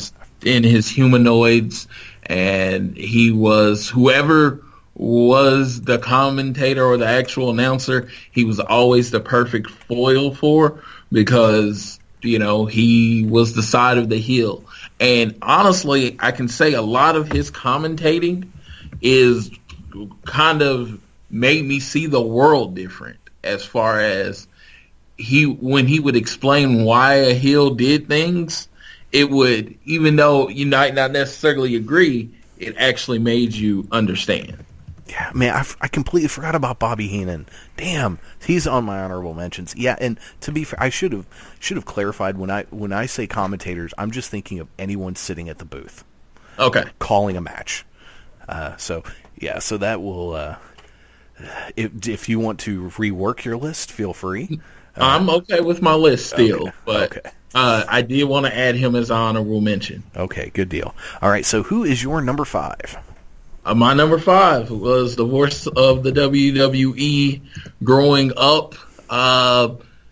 He played the announcer and he played the color guy at one point in time, which showed his range.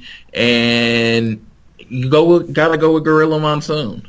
Ah, yes, very good. Yeah, he was very much the voice of a young age, and he treated the position with professionalism. And he, of course, you had Bobby the Brain and Jesse the Body Ventura and, those different teams. And he wasn't a particularly quick person, but he always had his signature comeback line, and that, brought the show back to where it was supposed to be. Yes, we will see Gorilla on my list later on. My number 5 is Mauro Ranallo. Okay. I just think he has brought a breath of fresh air to the main roster commentary, and it's him on the Cruiserweight Classic with Daniel Bryan was just fantastic. All right, who's your number 4? Mauro Ranallo. It's kind of funny that you said it then. Mauro Ranallo is so much better than anything anyone is doing right now. He had to be on my list.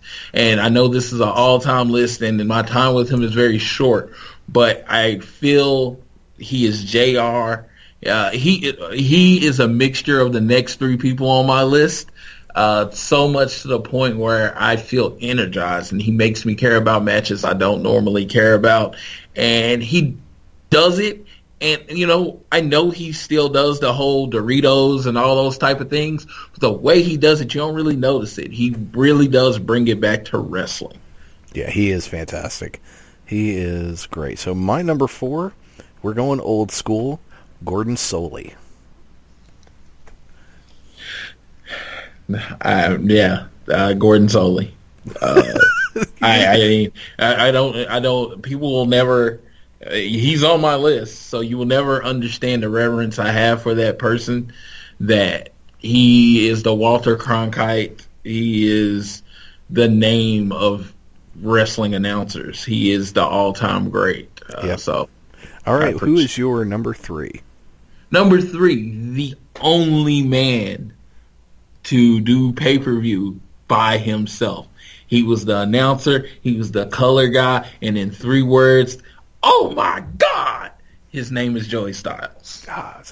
And admittedly, Joey is not on my list. I'm not well versed in his stuff. I watched when ECW had their show on TNT for a while there. I watched that, which eventually became Spike. Or no, wait, was that? Yeah, it was TNT. TNN, thank you. It was on TNN. I knew it was TN something. So I remember, in fact, the first show of ECW that I ever saw was the Dudley Boys Last Night, where they dropped the belts to Tommy Dreamer and the returning Raven. So yeah, my ECW experience is relatively limited, but everything I've heard from him, I've really liked. I am not familiar with his work. Well, you use your network, because ECW put on some great shows, and like they brought in Joel Gertner sometimes as his color guy, but most pay-per-views he called by himself because Paul Heyman couldn't afford to pay a color guy. So if you were, on a real quick side note, if you were going to suggest someone who's interested in learning about ECW and watching ECW, where should they start? Oh, man. I feel like if you're going on the network, I feel like you got to start with the speech. I feel like it was one of the better promos in wrestling history, and the one that changed. You have to start with the Shane Douglas. Shane Douglas, Eastern Conference title, Eastern Championship. When he says it's not that, it's Extreme. It is the beginning of ECW. So I'm saying start at the beginning. But that speech was such a powerful moment, as in it set the tone for what ECW was going to be. If you watch the first match and if you watch the last match of the original ECW, that speech set the tone for what ECW is. Well, okay, I will have to look, and that is on the network, right? That is on the network. Okay, I'll have to go back and find that. I guess I suspect if I just search Shane Douglas on the network, I'll probably find it. You'd be like, son of a bitch, if you're talking to Vince McMahon. All right, so let's see. That was your number 3. My number 3 is Gorilla Monsoon. Yeah, he's just amazing. Yeah, he called the first, I think, 7 WrestleManias, maybe 8. I was gonna say he was very much to respect the name behind the gorilla position. Former WWF World Champion. I mean, you couldn't bring more legitimacy to a character than to a position than Gorilla Monsoon. Yeah, he was awesome. Now, I remember WrestleMania 2 had those 3, since they were in 3 different buildings, had 3 different sets of announced teams. Was he on the one was he in the final building with the Hogan match? Yes, he definitely. I think, he called that match, because that was also was that the one that had the Ricky Steamboat Hercules Hernandez match? I think so. I love that match. I don't know why. I think it's a kid thing. I might watch it now and go, gross. But I loved it at the time. So let's move on. Who is your number 2? My number 2 is, again, as I stated, the Walter Cronkite of this professional wrestling business, and really the beginning voice of my childhood, Gordon Solie. Very good. Gordon Solie, he shaped how JR called matches. So in essence, he shaped how Joey Styles called matches. Then he shaped how Mauro Ranallo called matches. So anytime you hear Mauro Ranallo and you hear him getting excited and he's saying the right move names and everything like that, because Gordon Solie did it without ever raising his voice. So, but you can see the seeds that were planted by Gordon Solie. And Gordon, so let's talk about Gordon Solie for a moment. He announced I know he did for the NWA. Who else did he work with? Georgia Championship Wrestling. I think he was mostly the voice for them. Like the Atlantic Wrestling, Mid-Atlantic Wrestling, that type of thing. Mid-Atlantic, where I think that's where that was Rick's home base, is to where he mainly called matches. And I remember him more than I've watched videos. I do go back and watch certain matches that I can, and he called. It was just so professional, and to a point he was monotone, but he was such a face type of announcer, but he did try. You could see he was trying to report it as a legitimate sport, and since back then it was considered a legitimate sport, he was the most legitimate of them. Yeah. So yeah, I'm looking it up now. He did play-by-play. He worked for Georgia Championship Wrestling from Florida, U.S. Championship Wrestling, Continental Championship Wrestling, and World Championship Wrestling. So essentially, he worked for Crockett. Yeah. and then Turner before retiring. So yeah, he was you're right. He called it like it was a real sport. He was just so good. And that was your number 2. So my number 2 is Jim Ross. And I suspect I know where he lands on your list. Yeah. You sound angry. I assumed he was going to be one on your list. Well, I love Jim Ross, but the number 1 on my list is, yeah, it's people will give me shit for it, I'm sure.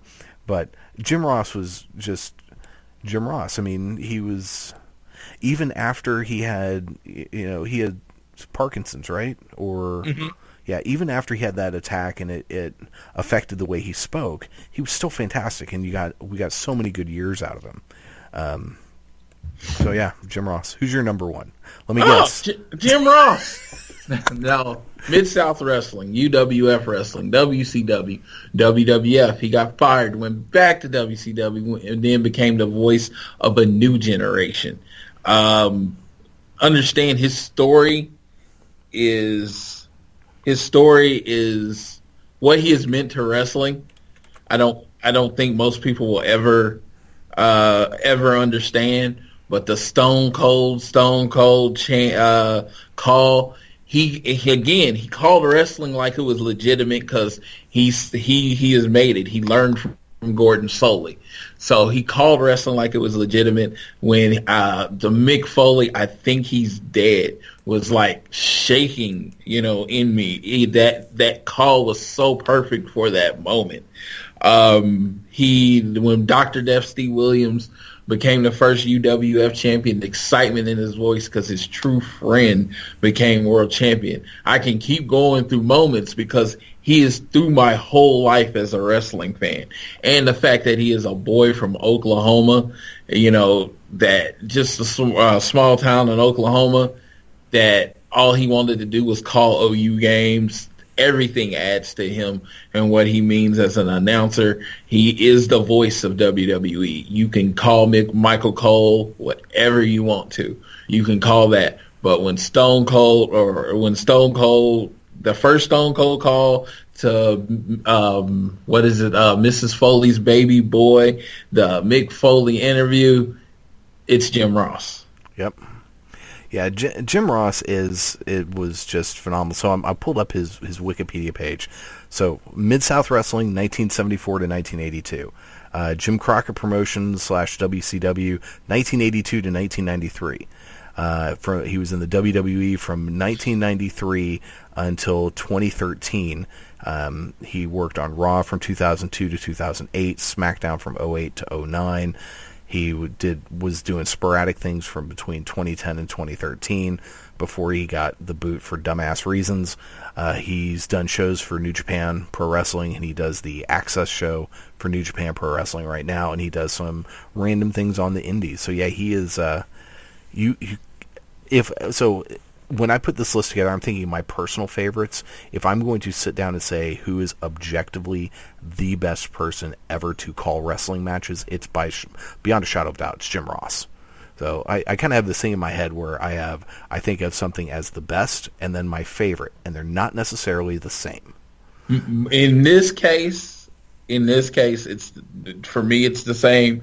In most other cases, it's not.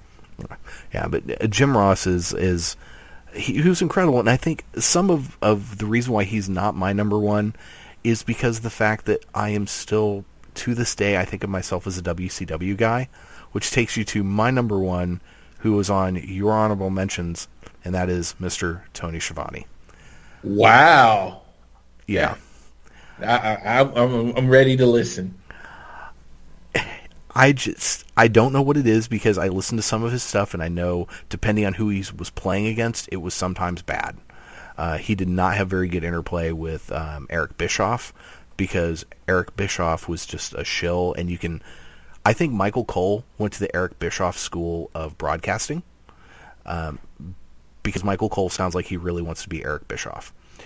And JBL really wants to be Mongo McMichael, and these are not compliments. But Tony Schiavone was always the voice of WCW. He was the voice of the NWA. He was the guy there on Saturday mornings at 6:05 in the morning when I was up watching, Ric Flair do his promos. He was the guy holding the microphone. He was the guy calling the matches he called matches with Gordon Soley. He was doing the interviews. He became the voice of Nitro. He was the voice of the entire WCW run. And that just, to me, I was always a WCW fan. When I really got into wrestling, I was living in Florida. And so, you had the last remnants of the NWA and the championship wrestling from Florida, where I watched that TV show. So again, that's where I heard Gordon Soley, and watching Lex Luger come up through there. And then that became absorbed into the WCW, and then Schiavone's work with Jim Ross. Those two worked brilliantly together, I thought. I really like him, but when I think of Tony Schiavone, I don't think of those last couple years in Nitro when it did get bad. And this is the biggest night ever in the history of our sport. And I know there were executives telling him, you need to say this, because as bad as it is for Michael Cole having Vince McMahon scream in his ear, Eric Bischoff was probably doing the same thing to Tony Schiavone, saying, hype this up as the biggest thing ever. Hype this up as the biggest thing ever. And then subsequently on that very last Nitro, because he was really good in that he changed the tone. He was like, okay, this is now a WWE show. I'm going to talk like it is a WWE show. And because you could tell he was being told, okay, this is how we call things in WWE. Because he said sports entertainment.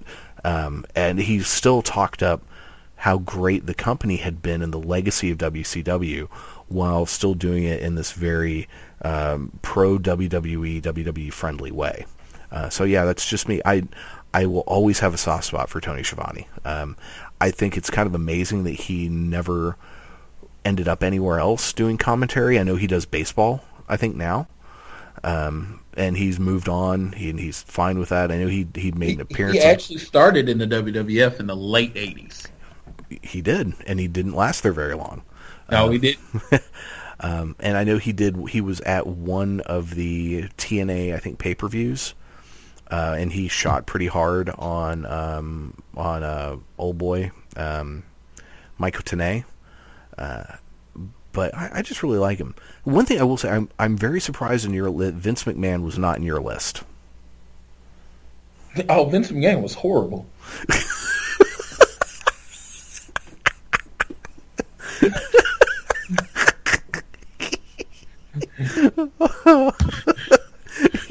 He really was.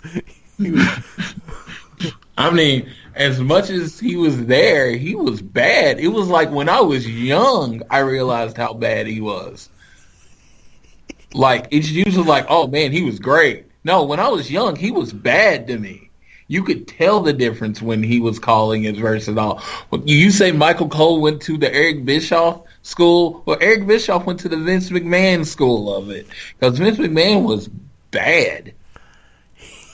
Yeah, that's I remember when he started transitioning from just the commentator role to the authority figure role, and it was a weird time, because that was still during kayfabe, and no one really knew, at least on TV, it was never really acknowledged that this guy's the boss, that he owns the company, and so he was not good. He was no Michael Cole. I don't think he was that bad. Wow, I don't know, man. I truly challenge you to go back and listen. Yeah, no. Come to think of it, because Michael Cole has redeeming value. And Vince McMahon was a shell of an announcer, and he was pretty much a punching bag for Jesse Ventura. Now that part was fun, though. That was fun, but I'm just saying, he was like, oh, and he would do it with that voice, like, get out of here, and it was just so bad. You know what's really also something fascinating about Vince McMahon is you listen to his commentary, and then you listen to the way he talks now. I don't know, something happened over the years where he kind of destroyed his voice. Because it's so different than it used to be. And I don't know if it's just all the shouting over the years, but he wrecked his vocal cords, I think. But maybe he's just playing it up, and that's not how he sounds when he's talking to you behind the stage. But so that's our top 5 favorite commentators. Now we need to decide, what are we going to top 5 next week? Let's see, we're getting towards the end of the year, not quite towards the end of the year. So on this one, because I don't want to be biased on the show, so we're going to erase the December shows from this. Let's do our top 5 shows of the year. Okay. Shows 2016. Okay, yeah, that sounds good. Yeah. That is, I'm going to have to really think about that. It's going to be hard for that not to be all takeovers. Because I honestly think it's going to be like 2 or 3 of my 5. I do have, I don't know if we had enough, because I was going to say top 5 debuts. Yeah, we did have enough this year too. So. Top 5 WWE debuts? Or I don't know. Actually, I do have a couple that would be from TNA, but we can. Okay, let's do top 5 debuts. Do top 5 debuts. Okay, top 5 debuts of 2016. Man, I'm gonna have to. I know what my number 1's gonna be. I know what my number 1's gonna be too, and it happened in the first month of the year. Yes, it did. Man, that's I'm really gonna have to think about that. Damn, dude, you're making me think hard now. Okay. Yeah, because and let me just say this: on the night of the draft, we're not going to count the night of the draft unless it was especially memorable. We want to talk about like their first match or their first interview or their first appearance on the show. Okay, so now I think I've got my number 2. Yeah, there you go. I figured that would help a little when you say that, because you can be like, you can technically say, all of them debuted on the Raw and SmackDown draft. Right. But no, I'm talking about when they actually debuted. Oh man. Yeah. You do a little research there. Yeah. Well, I think I've got my top 3. Yep. Oh man, this is a good one. I like it.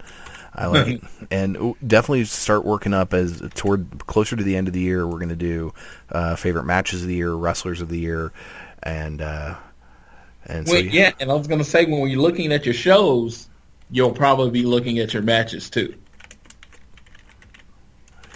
Yeah, you know see, I actually already made mine of those, because as I was watching some of the slower moments during the Asuka match today, I was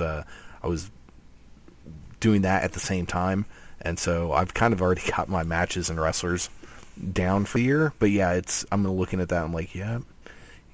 Except I can't really count the Cruiserweight Classic as a pay-per-view show of the year. Yeah.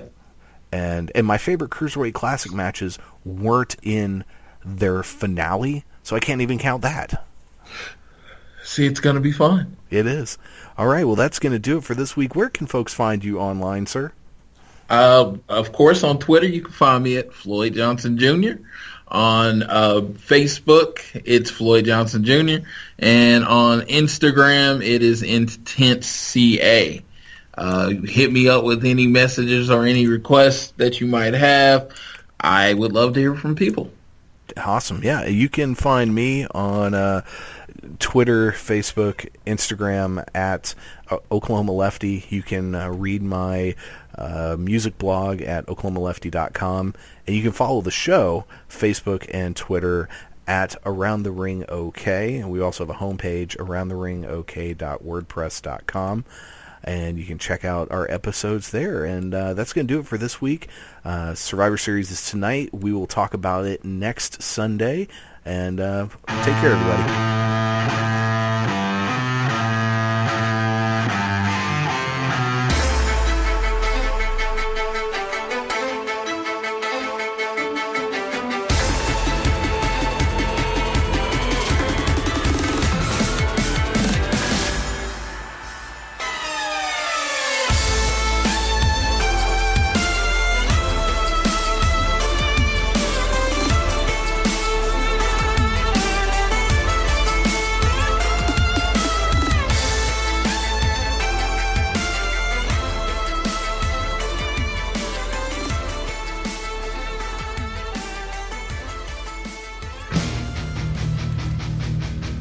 You've been listening to Around the Ring on the Spark Radio Network.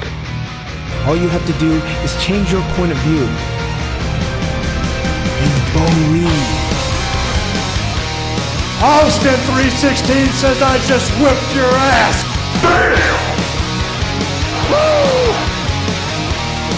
That sucks more than anything that I've ever fucked before. What? It's for charity.